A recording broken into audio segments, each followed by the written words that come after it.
আমার নাম সঞ্জয়।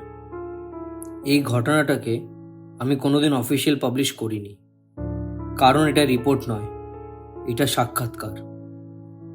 এটা আমি নিজের চোখে দেখেছি, আর কিছু জিনিস আছে যা ক্যামেরাতে ধরা পড়ে না। 2006-এর মার্চ মাস, তখন পশ্চিম বাংলায় কমিউনিস্ট সরকার। কলকাতার নিউজ রুমে বসেছিলাম যখন আমার এডিটর ধীরে করে বলল, পুরুলিয়া যাবে? জঙ্গলমহল, সেন্সিটিভ ইস্যু, কিন্তু পলিটিক্যালি খুব মেসি, হ্যান্ডেল কেয়ারফুলি। এই বলে ফাইলটা আমার টেবিলে রেখে চলে গেল। ফাইলটা ছিল পাতলা, কিন্তু ওয়েট অনেক। রিপোর্ট ছিল একটা ছোট্ট গ্রাম, অযোধ্যা পাহাড়ের পাশে। অফিসিয়ালি তো সব ঠিক, আনঅফিসিয়ালি রাত হলেই সশস্ত্র লোক ঢুকে পড়ে, নিজেদেরকে বলে আন্দোলনকারী। গ্রামের মেয়েদের তুলে নিয়ে যায়, তারপর ওদেরকে ধর্ষণ করে।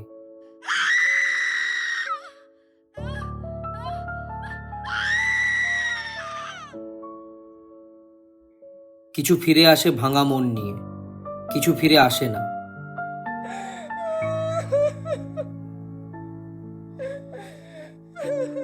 তাদের লাশ জঙ্গলের ভিতরে ক্ষতবিক্ষত অবস্থায় পাওয়া যায়। সিআরপিএফ ক্যাম্প 10 থেকে 12 কিলোমিটার দূরে, কিন্তু ওদের অর্ডার নেই ডিরেক্ট অ্যাকশনের। পশ্চিম বাংলার সরকার ঠিক করে কাজ করতে দেয় না তাদেরকে। আমি স্টোরিটা ইনভেস্টিগেট করতে পরের দিন সকালে আমার বাইকটা নিয়ে বেরিয়ে পড়লাম পুরুলিয়ার সেই গ্রামের উদ্দেশ্যে।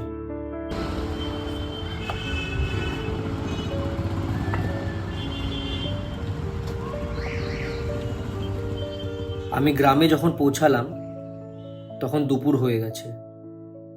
হাওয়ায় একটা আলাদা গন্ধ, শুকিয়ে যাওয়া পাতা, লাল মাটি আর আতঙ্ক। ওখানকার আবহাওয়া ছিল বিষাক্ত। কমিউনিস্ট পার্টির লোকজনের দাপট, আর ওপার দিকে জঙ্গলের ভিতরে নকশালের ভয়।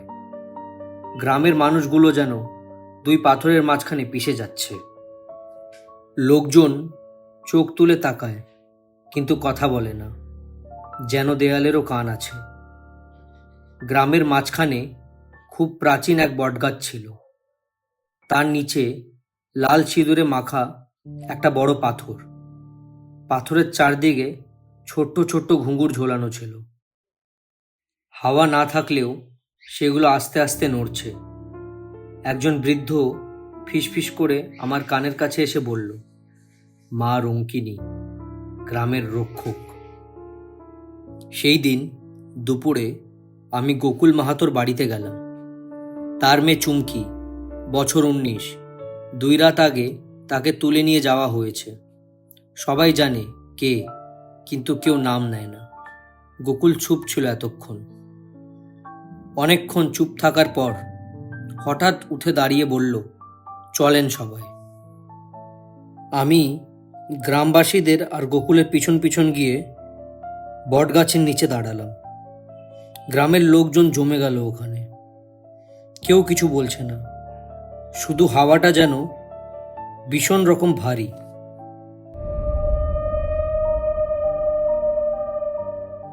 গোকুল নিজের হাতে ছুরি দিয়ে একটা লম্বা চেড়া দিল।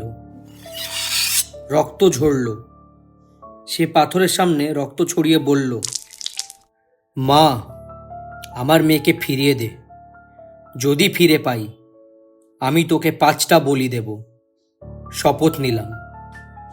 গ্রামের লোকজন এই কথা শুনে ভয় পেয়ে গেল। তাদের গায়ে কাঁপুনি ধরল। কেউ বলল, গোকুল, এমন বলো না, মায়ের খিদে খুবই সাংঘাতিক। কিন্তু সে থামেনি। আমি সব রেকর্ড করতে চাইলাম, কিন্তু সেই মুহূর্তে ক্যামেরা নামিয়ে দিলাম, যেন কিছু দেখেও দেখিনি। গ্রামবাসীরা আমার থাকার ব্যবস্থা ওদের স্কুলের পাশেই একটা ছোট্ট ঘরে করে দিল। সেখানেই আমি রাত কাটাবো।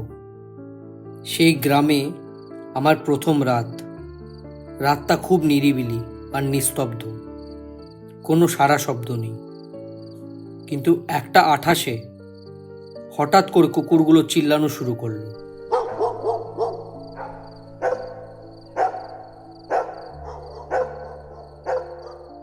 তারপর হঠাৎ সব চুপ। আবহাওয়াটা যেন বরফ হয়ে গেল হঠাৎ করে। তারপর ঘুঙুরের শব্দ হলো।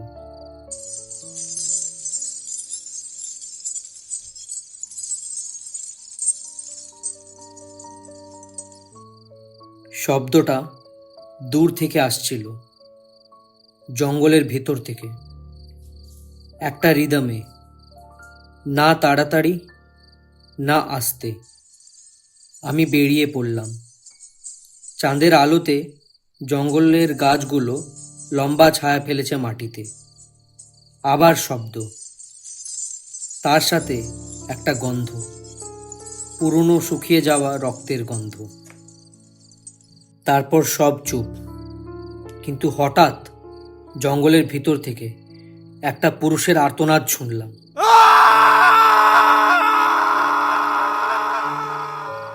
আমি দৌড়লাম যেদিক থেকে আর্তনাদটা আসলো। যখন পৌঁছালাম তখন সব শেষ। একজন লোক মাটিতে পড়ে আছে, তার গলা অসম্ভবভাবে ঘুরে গেছে, চোখ দুটো বেরিয়ে আসার মতন। তার বন্দুক একদিকে পড়েছিল। তার মুখের এক্সপ্রেশন, সেটা আমি আজও ভুলতে পারিনি। ভয় না, এইটা ছিল সেই রকম ভয় যা মানুষ মরবার আগে দেখে। পরের দিন পুলিশ এলো, অফিসিয়াল লাইন, ফ্যাকশনাল ক্ল্যাশ। এইবার আমি দ্বিতীয় রাতের কথায় আসি। আমি স্পষ্ট দেখলাম গাছের মাঝখানে একটা লাল শাড়ি পরা মহিলা চলছে, মা রঙ্কিনী।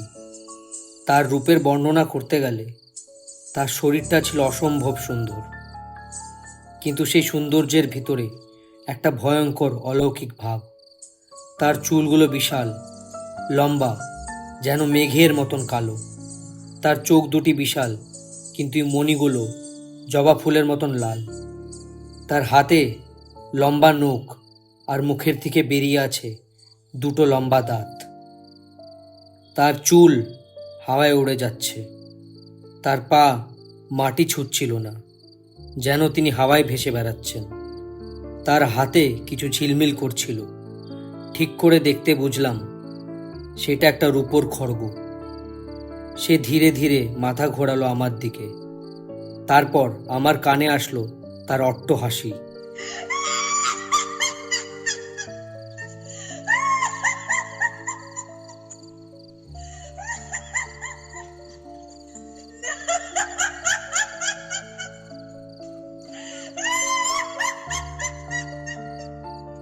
তারপর হঠাৎ সে অন্ধকারে মিলিয়ে গেল।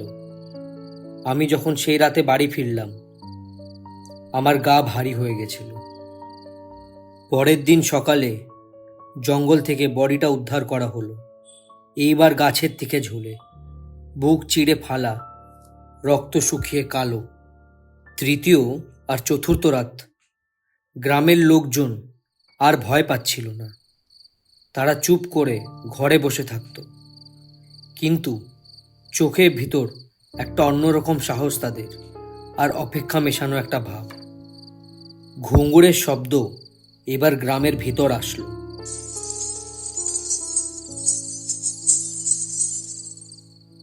তৃতীয় সকাল আরেকটা লোকের গলা কাটা বডি উদ্ধার হলো। চতুর্থ রাত একজন নকশাল জঙ্গল থেকে বেরিয়ে গ্রামের উদ্দেশ্যে দৌড়াচ্ছিল, হাতে তার বন্দুক, কিন্তু সে চিল্লাচ্ছিল, বাঁচাও বাঁচাও। তার পিছনে লাল ছায়া। তারপর 1 সেকেন্ড, শুধু 1 সেকেন্ড, তার মাথা মাটিতে পড়ে গেল, শরীর আরেক দিকে। এইটা গ্রামের লোকেরা সচক্ষে দেখেছে। পঞ্চম রাতের হাওয়াটা অন্যরকম ছিল।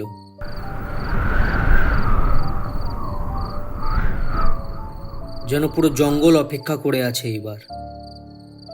ঘুঙুরের শব্দ এলো, খুব কাছে, খুব কাছে। আমি বট গাছের পিছনে লুকিয়েছিলাম আগের থেকে। সামনের গাছের ছায়ার থেকে সে বের হলো, লাল শাড়ি, রক্ততে ভেজা, হাতে তার প্রাচীন একটা খড়গ। তার সামনে একটা লোক মাটিতে বসে কাপা স্বরে বলছিল, আমরা মানুষের জন্য লড়ছি, আমরা। পুরো কথাটা সে শেষ করতে পারল না। দেখতে দেখতে সেই মহিলা তার কাছে গিয়ে দাঁড়িয়ে শুধু একবার মাথা নাড়ালো, তারপর এক ঝটকায় তার সেই লম্বা নখগুলো দিয়ে তার বুকের ভিতর হাত ঢুকিয়ে দিল। আমি চোখের সামনে দেখলাম হাত যখন তার বের হলো, হাতে রক্ত, হৃৎপিণ্ডটা থক থক করছে।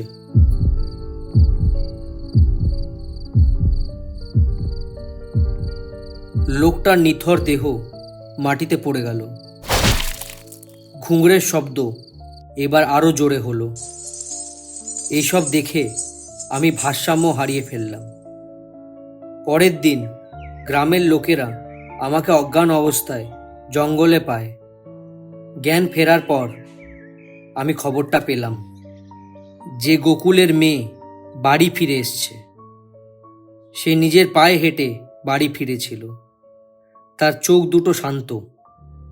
গোকুল কাঁদতে কাঁদতে বটগাছের নিচে গেল, পাথরের সামনে মাথা নত করে বলল, মা, মা, আমি বলেছিলাম আমি তোমার খিদে মেটাবো।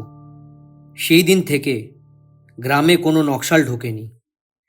পার্টির দাপটও অনেকটা কমে এসছিল। সেই আতঙ্কগুলোও অনেকটাই কমে গেছিল। সিআরপিএফের ক্যাম্পের এক অফিসার আমাকে বলল, অফিসিয়াল আমি কিছুই বলতে পারবো না, কিন্তু সত্যি বলতে কি, এমন এক্সিকিউশন আমার ক্যারিয়ারে আমি আজ অবধি দেখিনি। আমি কলকাতায় ফিরে রিপোর্ট লিখলাম, সব এভিডেন্সও দিলাম, কিন্তু লাস্ট লাইনটা শুধু নিজের জন্য লিখেছিলাম, পাবলিশ করা হয়নি। লিখেছিলাম, যখন রাজনৈতিক ভয়, বন্দুক আর চুপি গ্রামকে বন্দি করে ফেলে, তখন কিছু মাটি নিজের ন্যায়, নিজের বিচার নিজেই করে নেয়। 5টা বলির শপথ নিয়েছিল, কিন্তু মা রঙ্কিনী কোনো মানুষের অপেক্ষা করেননি। নিজের হাতে 5 জন সন্ত্রাসবাদীর প্রাণ নিয়ে শপথ পুরো করেছিলেন। আজও যদি রাত 1:28 অযোধ্যা পাহাড়ের দিকে দাঁড়িয়ে থাকো, হাওয়াটা যদি একটু ভারী মনে হয়, তোমরাও হয়তো শুনতে পাবে সেই ঘুঙুরের আওয়াজ। সে ঘুরে বেড়াচ্ছে, আর যার ওপর তার চোখ পড়ে তার জন্য কোনো কোর্ট, কোনো পলিটিক্স, কোনো বন্দুক কাজ করে না। কারণ কিছু বিচার রাতে হয়, আর সেই বিচারের নাম হলো মা রঙ্কিনী। এখনই চলে যাবেন না, ঘটনার কিছুটা বাকি আছে আরো। আমি কলকাতায় তো ফিরলাম, কিন্তু পুরুলিয়ার সেই লাল মাটির গন্ধ আর ঘুঙুরের শব্দ আমার পিছু ছাড়ল না। নিউজ রুমে বসে রিপোর্টের অফিসিয়াল ভার্জন লিখলাম ঠিকই, কিন্তু ভিতরে একটা ছটপটানি ছিল। আমি জানতাম মা রঙ্কিনীর সেই ভয়ঙ্কর রূপ কোনো ক্ল্যাশ নয়, সেটা ছিল একটা অলৌকিক বিশ্ব নিয়ম। 1 মাস পর আমি ন্যাশনাল লাইব্রেরির পুরনো আর্কাইভের সেকশনে গেলাম। আমি খুঁজছিলাম ব্রিটিশ এরার কিছু পুলিশ রেকর্ড, যদি জঙ্গলমহলের সেই এলাকার কোনো পুরনো কেস পাওয়া যায়। ধো ধো করা পুরনো সেই বই, হলুদ হয়ে যাওয়া কাগজ, তার ভিতরে খুঁজতে খুঁজতে আমার চোখ আটকালো একটা লেদার বাউন্ড ডায়েরিতে।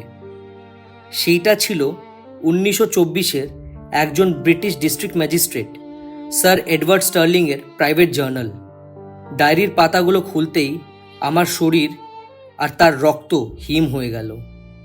স্টার্লিং লিখেছিল, The natives of the Ajodhya region speak of a goddess of the woods who demands blood when the scale of justice tilts too far.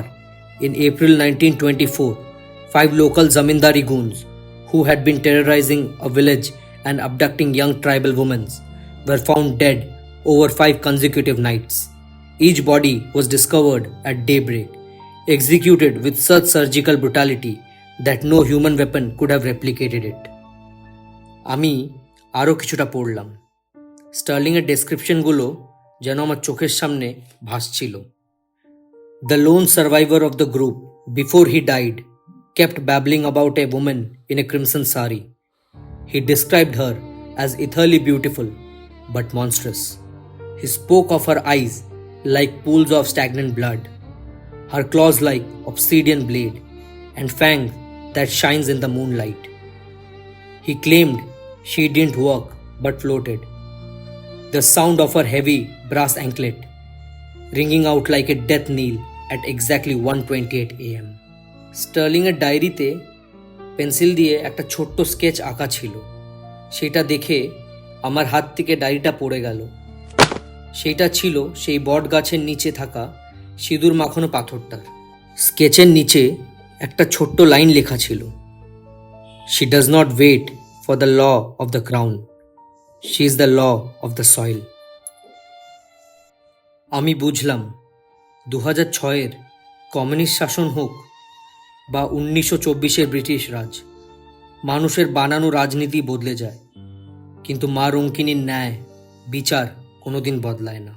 আমি ন্যাশনাল লাইব্রেরির থেকে বেরিয়ে আসার সময় হঠাৎ এমন মনে হলো যে লাইব্রেরির নিস্তব্ধ করিডোর দিয়ে কেউ যেন হেঁটে গেল। শুধু একবার আমি পিছনে ফিরে দেখলাম, কেউ নেই, কিন্তু হাওয়ায় একটা ফিকে পুরনো রক্তর গন্ধ আমার নাকে ভেসে এলো। তো বন্ধুগণ, এই ছিল আজকের ঘটনা। আশা করছি আপনাদের সবার এটা খুব ভালো লেগেছে। আমার চ্যানেলটা একদমই নতুন, তো লাইক, শেয়ার অ্যান্ড সাবস্ক্রাইব করুন।